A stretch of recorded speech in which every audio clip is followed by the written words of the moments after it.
राधे राधे दोस्तों, स्वागत है आप सभी का मेरी आज की नई वीडियो पर। तो आप में से कुछ लोगों ने कमेंट किए हुए थे कि जब देवशयनी एकादशी के दिन भगवान विष्णु शयन निद्रा में चले जाते हैं तो उसके बाद सृष्टि को कौन संभालता है। तो इससे पहले मैं बताना भूल गई थी, तो सोचा चलो आज ही बता देती हूँ। तो जब भगवान विष्णु देवशयनी एकादशी के दिन शयन निद्रा में चले जाते हैं, उसके बाद 4 दिन के बाद गुरु पूर्णिमा आती है। तो तब तक जो सृष्टि का भार होते हैं वो गुरुदेव भगवान संभालते हैं। उसके अगले दिन से सावन का महीना प्रारंभ हो जाता है और आप सभी बहुत उत्सुक रहते हैं सावन के महीने में, क्योंकि पूरा सावन का महीना भगवान शिव को समर्पित होता है और शिव जी की आराधना की जाती है। तो एक महीने सृष्टि का भार भगवान शिव संभालते हैं। फिर उसके बाद 19 दिन का भाद्रपद शुरू हो जाता है, जिसमें सृष्टि का भार भगवान श्री कृष्ण संभालते हैं। उसी बीच में जन्माष्टमी, ये सारे त्योहार भी आते हैं, आप सभी जानते होंगे। फिर उसके बाद आती है गणेश चतुर्थी। तो 10 दिन हाँ शायद कुछ इतने दिन ही भगवान गणेश सृष्टि का भार संभालते हैं। फिर उसके बाद शुरू हो जाता है पितृपक्ष, यानी 16 श्राद्ध। आप सभी ने सुने होंगे कि 16 श्राद्ध होते हैं। तो 16 दिन सृष्टि का भार पितृदेव संभालते हैं। श्राद्ध पक्ष के समाप्त होते ही नवरात्रियां प्रारंभ हो जाती हैं। तो 9 दिन सृष्टि का भार माँ नवदुर्गा संभालती हैं। फिर उसके बाद दीपावली आ जाती हैं। तो दीपावली माँ लक्ष्मी का त्योहार है, तो उस बीच सृष्टि का भार माँ लक्ष्मी संभालती हैं। फिर बचते हैं हमारे 10 दिन। तो 10 दिन सृष्टि का भार भगवान कुबेर संभालते हैं। फिर आती है देव उठनी एकादशी और उस दिन भगवान विष्णु शयन निद्रा से उठ जाते हैं और माँ तुलसी और भगवान विष्णु का विवाह कराया जाता है बड़े धूमधाम के साथ। ये सब कुछ आपको मेरे ब्लॉग में देखने को मिलेगा कि इस प्रकार भगवान विष्णु और माता तुलसी का विवाह संपन्न किया जाता है।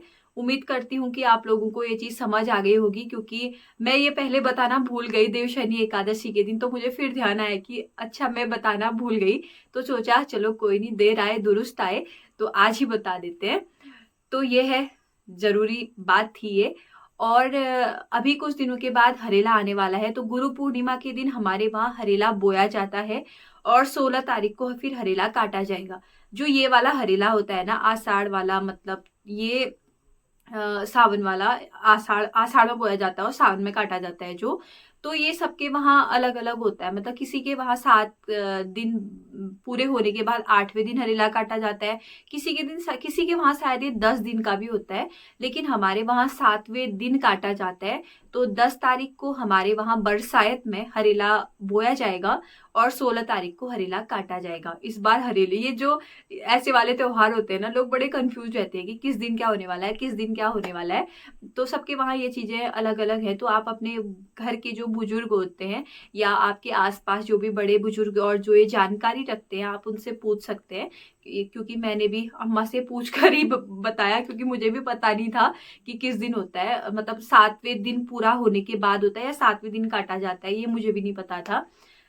मतलब बहुत सारी चीजें हम पहले से सुनते आ रहे हैं और करते भी आ रहे हैं, लेकिन हमें पता ही नहीं होता है कि ये क्यों है, किस लिए है, और इसके पीछे की जानकारी हमें अच्छी तरीके से पता नहीं होती है। तो आप भी जानिए ब्लॉग के माध्यम से, और मैं भी जानने का प्रयास करूंगी, और जितना भी जान जान के रहूंगी ना, वो आप लोगों के बीच भी शेयर करूंगी।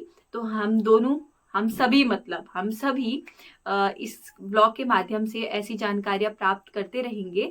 तो चलिए आज के ब्लॉग को शुरू करते हैं और देखते हैं कि हमारी आज के दिन की दिनचर्या कैसी होती है। और अगर आप वीडियो पर नए हैं तो प्लीज सब्सक्राइब कर लेना, और जिन्होंने सब्सक्राइब किया है तो प्लीज शेयर करना, क्योंकि आपका एक लाइक, शेयर और सब्सक्राइब बहुत कीमती है मेरे लिए। तो प्लीज लाइक, शेयर, सब्सक्राइब। गर्मियों का सीजन शायद सब लोगों को इसलिए भी सबसे अच्छा लगता होगा क्योंकि गर्मियों में आम खाने को मिलते हैं, और आम से कितनी चीज़ें बन जाती है ना, बड़ा अच्छा ही लगता है। मतलब मेरी अम्मा तो मैंगो लवर है, सच में इतने आम खाती है ना, और इतना पसंद है अम्मा को मैंगो खाना। अम्मा को ही क्या, सबको ही है। तो कभी आम खाओ, कभी मैंगो शेक बनाओ, तो कुछ ना कुछ चलता ही रहता है आम से। मतलब बहुत गर्मी भी हो रही है, मस्त ठंडा ठंडा मैंगो शेक पीने को मिले ना, लाजवाब। अम्मा ठीक है, सबसे बड़ी फल आम लगा ना ना, तो देखो अभी मैंगो शेक, कभी आम। अब तो हमारे पेड़ में भी आम खाने वाला टाइम शुरू हो रहा है कि हमारे पेड़ के जो आम है वो भी खा सकते हो। खाना नहीं देते हो?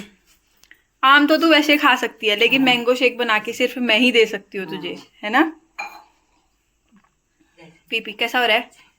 कौन बना? अम्मा से लेते हैं रिव्यू मैंगो शेक का। कैसा हो रहा है अम्मा? अच्छा हो रहा है, बढ़िया। तो अभी हम आए थे मंदिर पर, इष्टदेव पिंगलीनाथ का जो मंदिर है, क्योंकि यहाँ का जो आंगन है ये इतना गंदा हो रहा है, इतनी घास हो रही है और इतना गंदा देखने में भी लग रहा है। हर कोई देख रहा है लेकिन देख के चले जा रहा है, ऐसा लग रहा है। तो हमने सोचा चलो एक प्रयास हम लोग करें, और हम सिर्फ तीनों ही अभी मंदिर पे आ पाए, बाकी नहीं आ पाए। वैसे हमने बोला सबको था लेकिन आया कोई नहीं, बस हम तीनों हैं। और यहाँ लगे थे घास निकालने में, और इतनी हार्ड हो रही है ना, हाथ में बिल्कुल दर्द हो गया, लगभग 20-25 मिनट हो गए और हाथ दुख रहे हैं हमारे अभी। तो जानते हैं सोनू बुआ से और लब्बू से कि क्या कहना चाहते हैं वो इस बारे में। तो यहाँ पर सोनू बुआ भी लगी हुई है। सोनू बुआ, आपको क्या लगता है कि जो ये घास हो रही है इसके लिए क्या करना चाहिए? यार इसके लिए सभी लोगों को श्रमदान करना चाहिए पहली बात तो। हाँ, कि आधा घंटा भी अगर अपना व्यक्ति दे दे तो इससे थोड़ा सा हमारे परिसर, मंदिर परिसर की सफाई हो जाए। सही बात। अगर 5-5 मिनट भी सभी लोग मिल रहे हैं ना, क्योंकि अगर तो इसका परमानेंट सोल्यूशन यही है कि इसमें कोई कंक्रीट वगैरह या टाइल्स वगैरह बिछाए टाइल्स जाए। वगैरह बेस्ट है। बाकी और कोई परमानेंट इसका सोल्यूशन नहीं है, वरना हर बरसात के सीजन में यहाँ घास उगेगी और इसी तरीके से समस्या उत्पन्न होंगी। सही बात। अगर इसमें टाइल्स वगैरह या कोई पत्थर इस टाइप के बिछा दिए जाए ना, तो उससे बहुत बढ़िया लगेगा। और यहाँ पर देखो, जो इष्टदेव पिंगलीनाथ के मंदिर में आपको हर रोज आए दिन कराते रहती हूँ, और उसकी अभी स्थिति कुछ ऐसी हो रही है, क्योंकि बरसात के टाइम पर हर जगह की स्थिति ऐसी होती है।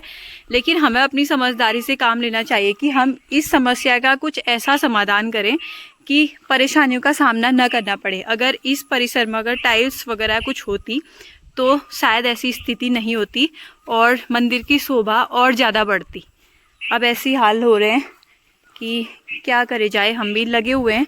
और यहाँ हमने इतनी देर घास निकालने की कोशिश करी, लेकिन बारिश हो रही है तब जाके थोड़ी सी सॉफ्ट हो रही है, वरना इतनी हार्ड हो रही थी कि हाथ सच में दर्द कर रहे हैं। ये देखो, ये एरिया हमने अभी साफ़ किया है पूरा। ये जो पत्थरों के बीच में घास फंसी हुई थी ये साफ़ किया, और ये रही वो घास जो हमने साफ़ कर रखी है अभी।